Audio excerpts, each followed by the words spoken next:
Alright, I decided it was time to break out the old solar panel and get it charging up my battery. So here's my large battery right here. Huge thing, 20,000 milliamp hour. I've got it charging my camera battery right now. My GoPro batteries, I just charged them, but they look dead. The GoPro thinks they're dead, so I think they're too cold to function. So I'm having them on this black trash bag here to help warm them up in the sun so that they'll function properly again. It is quite important to make sure your solar panel is actually angled towards the sun.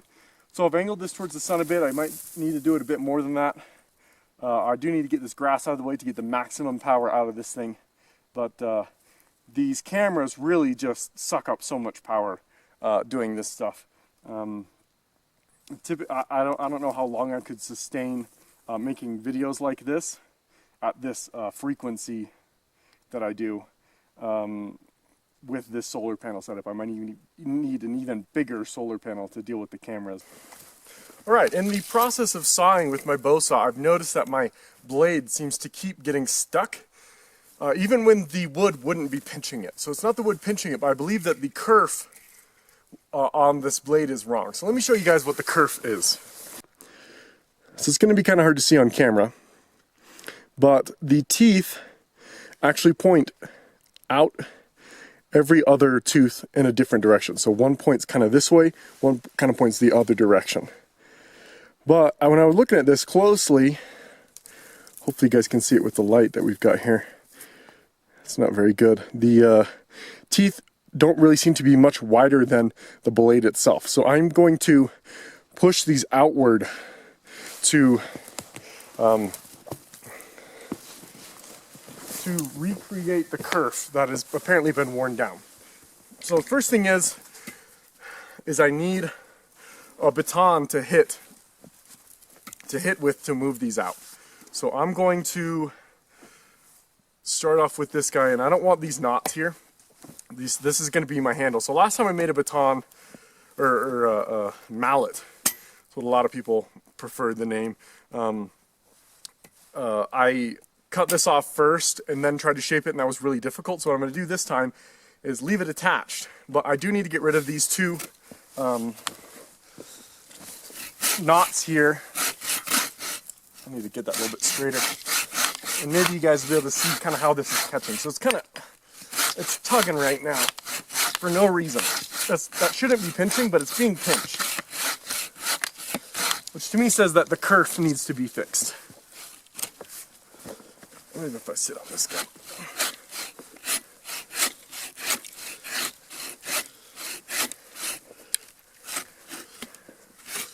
Almost there, come on. My arm's really tired from making all that firewood. And the lack of kerf, whew, really doesn't make this easier. Oh, man, that kerf is vital. But most of my energy is just going to fighting the pinch. Just a waste. There we go. Okay. Now, this area is going to be the handle.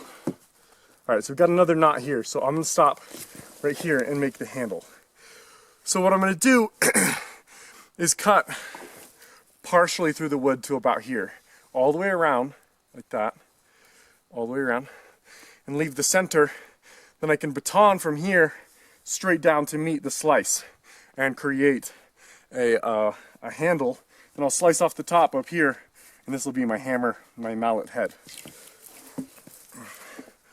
With this kerf, like it is, this is going to be difficult. Come on. You know what I'm going to do? I'm going to swap this blade to my spare blade, do this, fix the kerf, and then I'll probably try to switch back to this to keep testing it out. So give me a minute to grab the stuff to switch. So I'm going to save this blade carefully somewhere it's not going to go anywhere. I'm going to put it between these logs over here. It can't fall anywhere. And let's try cutting this again and see the difference. So it might get a little stuck at the beginning because the kerf is not correct. Oh, yeah, I can feel a huge difference. Oh man. Wow. That's all the difference in the world. Okay, good.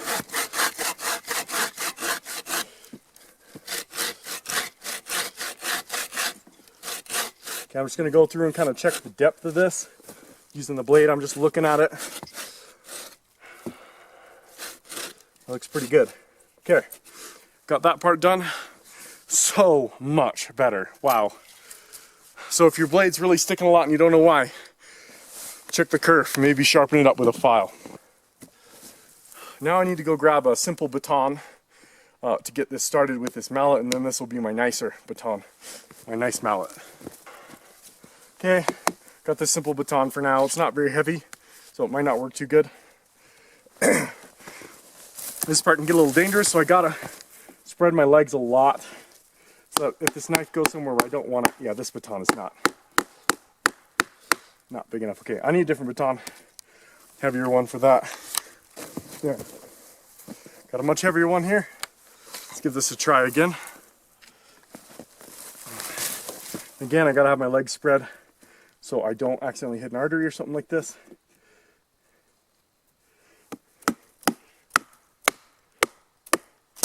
Pretty decent, but the wood is moving. So I have to keep moving this log back. Just gonna chew my way down. Look at that, that's working great. Nice part about batoning is I can control this pretty well. I mean, there's a danger of it flying off, the knife flying out and hitting my leg, but I put so little force into it and it's so quick because it instantly runs into resistance. That's not such a big deal. Okay, let's get down a little bit thinner. Much more hand size is what I want. So I'm just gonna angle the blade into the wood so that when I hit it, it tries to eat inside of it and doesn't just go flying off, pushing outward. This is so much easier than last time. Alright, I'm just going to keep going on that. You guys get the general idea. Hey Penny, hey. So I've got the wood handle much more down. I've got this layer right here that you can kind of see it's darker right here. That seems to be a bit smoother and more circular. So I'm trying to get down to that layer. Watch out, dog. But I've got this propped up on my legs like this, and I really like it because I hit it like this, and there's not a whole ton of force into it. And if it's going to go anywhere, it's just going to hit this. It's going to hit the wood. I really don't think it's going to hit my legs, but even if it does, it's the top of them, so it's not so serious. It's still serious to hit your legs, but it's not as bad as hitting the inside of your legs. So now I can just kind of rotate this thing around, pick spots, and just slowly tap it. And I feel like this is quite safe. I've got a good grip with my left hand, and just slowly work forward on this. And I'm just slowly getting down to that same layer. This spot right here is just way too fat, driving me nuts. It just doesn't like, the log's got a lump on one side, and so it doesn't like to lean in the spot that it's at right now. So it makes it difficult to get down to this particular, angle on this handle. Ooh, my left arm's shaking. I need to take a break in a minute to let my arms recover so that I'm not shaky. Don't want to be smacking a knife with shaky, unsteady arms. But there we go, that's really looking good. I can probably take this off now, just saw it right off, and then do the handle by hand. Yeah, I think I'm going to do that. I think I got enough large amounts of wood that I want off. The rest of it's just going to be shaping it to fit my hand properly. So let's pull the camera back and saw this off about up there. Okay, get all of that snow off of there. I'm thinking something like that. It's probably going to be high enough, right underneath that knot.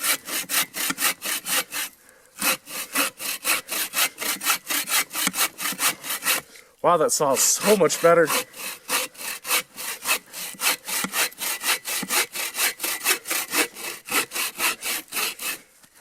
Wasted so much energy fighting that kerf. That was foolish. I should have just taken some time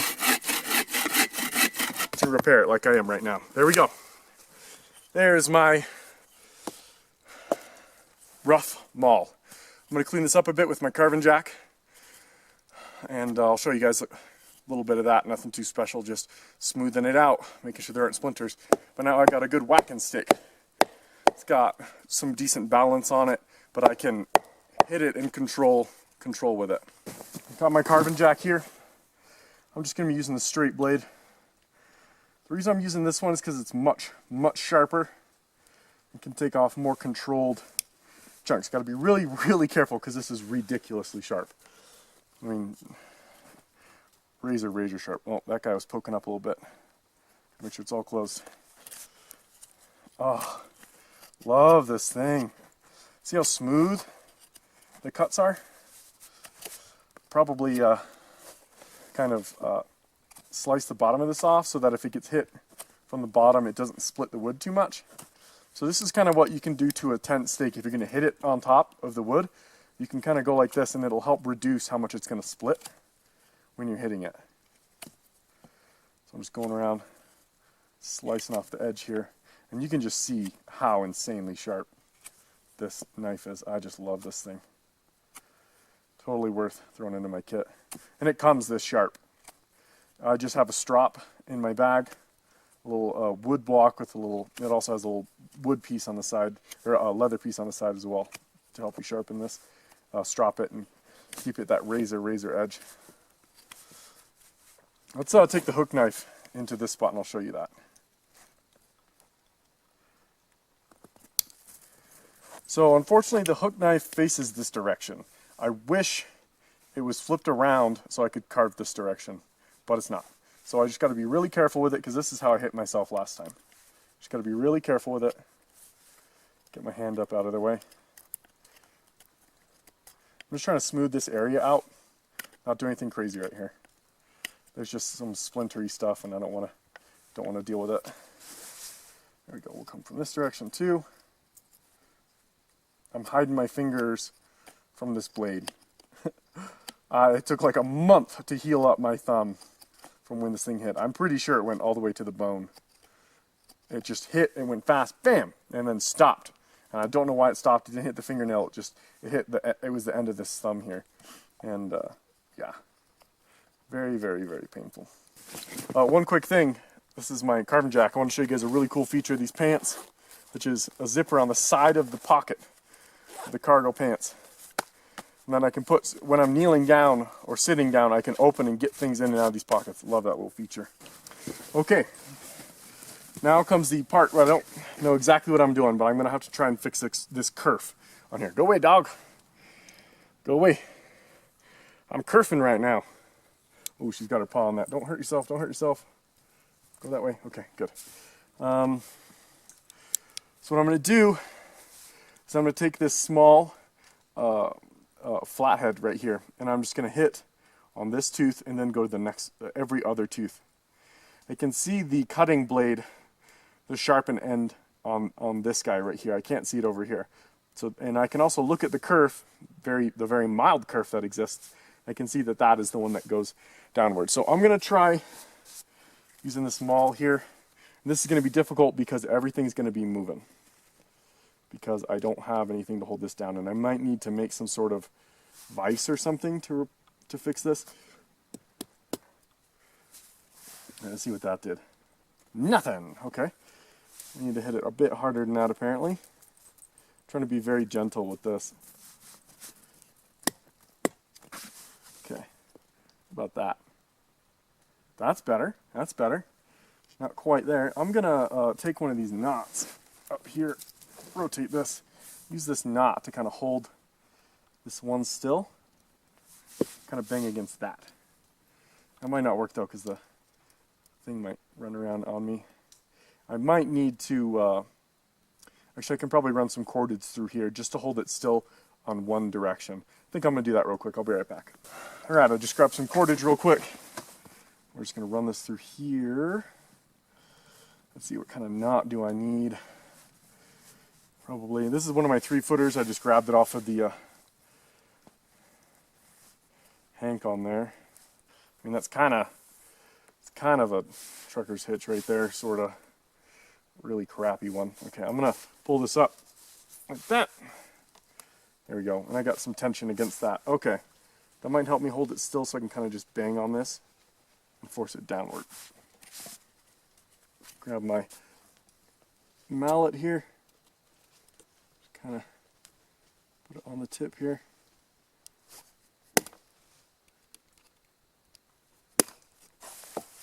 Woo! That's better.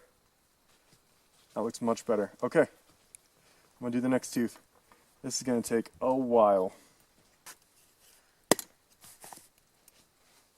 Hopefully this doesn't ruin the sharpness of it. If it does, I've always got a file and I can sharpen it. Just going to keep tapping downward on this thing. Use my finger to kind of guide it. That rope's helping. A nail would be much better, but that rope's helping. Okay. I'm just going to continue on just like that, every other tooth all the way down, and I'll get back to you guys when I flip it over. Okay, so I flipped it over and went down every other tooth on this side. So hopefully you guys can see the kerf that I created on here. It's much, much better. There are a few teeth, like this one down here, further down here, that are, excuse me, that are too wide. So I'm going to have to smack those ones back in line a little bit more, and we'll put this back on the bowsaw and give it a try. So in the process of swapping this, I learned that you do need to use the outside holes on the blade because it won't close if you use the inside ones, because the end of it sticks out too far. So let's push this pin back up through. Come on, there we go. All right. Blade on there, that's really, really loose. That doesn't seem right. It's possible that this blade's stretched. I wonder if that's possible. It seems very, very loose. Huh. I might have to tighten it or something anyways. Yeah, that doesn't seem right at all.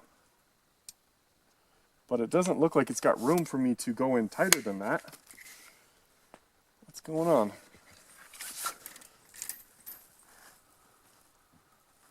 I think it might be that the nose or something can be in this outer one or something. I'm not, or the inside one, I'm not sure. So I'm going to swap. Oh, I just saw the pin fall. So I'm doing it over at this place because the snow is really packed down. So I'm not so worried about it getting lost. Okay, sorry about that. Got that one in now.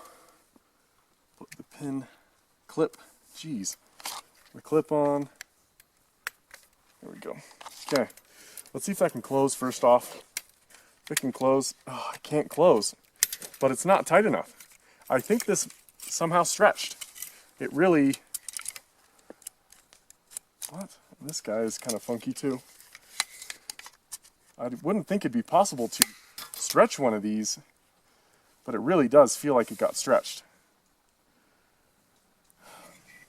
Well, what I'm going to do is I'm going to take this off and I'm going to clip this end off with my Leatherman. The Leatherman should be able to do that just fine. Okay, well, all I did was clip off the end of this here. Sorry, I hope we can focus.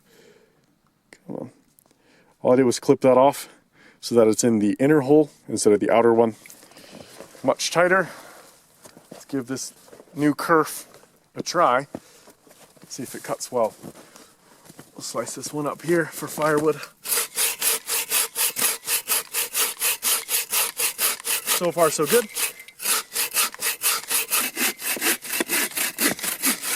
There we go.